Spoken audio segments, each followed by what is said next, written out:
এঁচড়টা সিদ্ধ করে নিয়েছি, এবার এঁচড়টা তেলে ভেজে নেব। আজকে রান্না করবো এঁচড় চিংড়ি।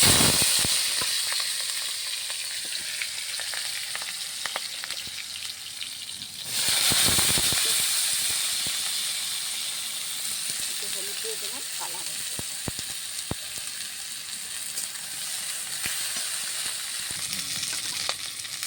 আমাদের ভাজা হয়ে গেছে, লাল লাল করে ভেজে নিলাম। এবার এটাকে নামিয়ে দেবো। এবার আলুগুলোকে একটু ভেজে নেব।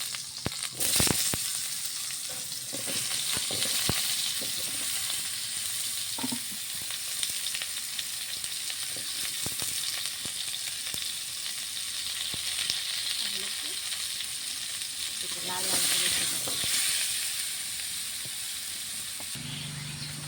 আমাদের আলু ভাজা হয়ে গেছে। আলুগুলোকে একটুখানি লাল লাল করে ভেজে নিলাম, দিয়ে নামিয়ে দেবো। আলু ভাজাগুলো হয়ে গেছে। মাছগুলোকে ভেজে নেব।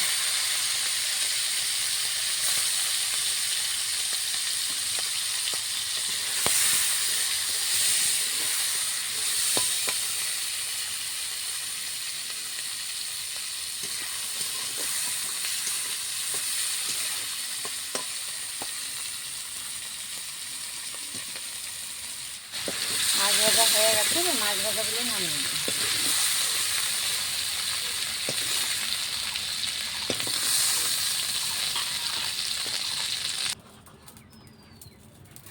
তেজপাতা দিন, একটা তেজপাতা দিন,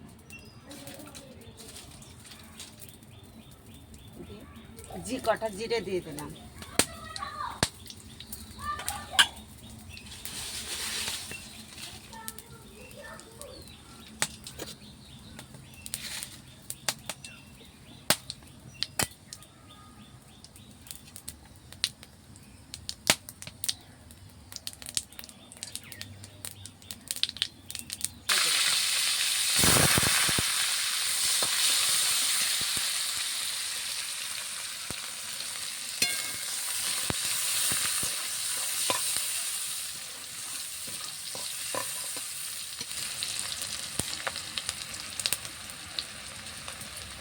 এইখানে আছে আদা বাটা, রসুন বাটা আর কাঁচা লঙ্কা বাটা আমি মিক্স করেছিলাম, মিক্স করে করেছি।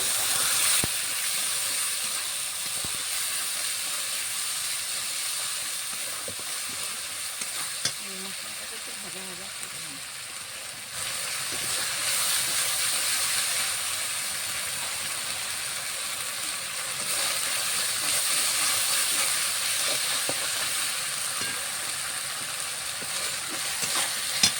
দিয়ে দেবো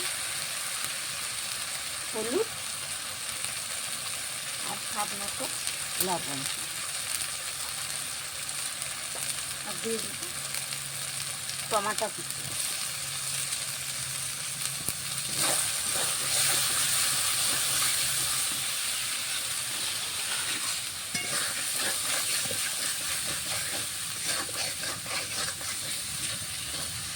মশলাটা কষানো হয়ে গেছে, হালকা তেল ছেড়ে দিয়েছে। এবার দিয়ে দেবো এঁচড়গুলো। এবার এইগুলোকে ভালো করে কষিয়ে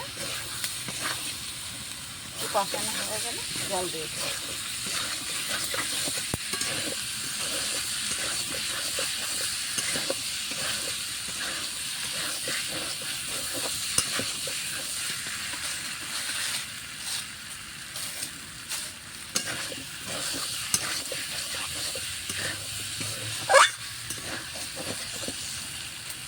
এবার জল দিয়ে দেবো।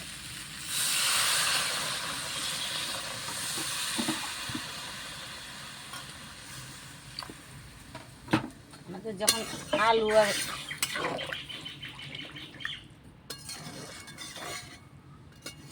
আর এঁচড়টা ভাজা আছে, জলটা আমাদের কমই লাগবে। এবার মাছগুলো দিয়ে দিচ্ছি, ধনের গুঁড়ো আর জিরের গুঁড়ো দিয়ে দিই। আমাদের তরকারি হয়ে গেছে, এবার দিয়ে দেবো গরম মশলা।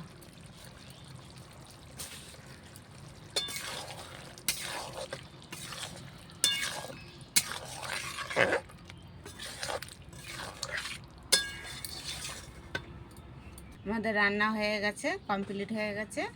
যদি ভালো লাগে আপনারা রান্না করে খেতে পারেন। ভালো লাগলে শেয়ার কমেন্ট করে দেবেন, লাইক করে দেবেন।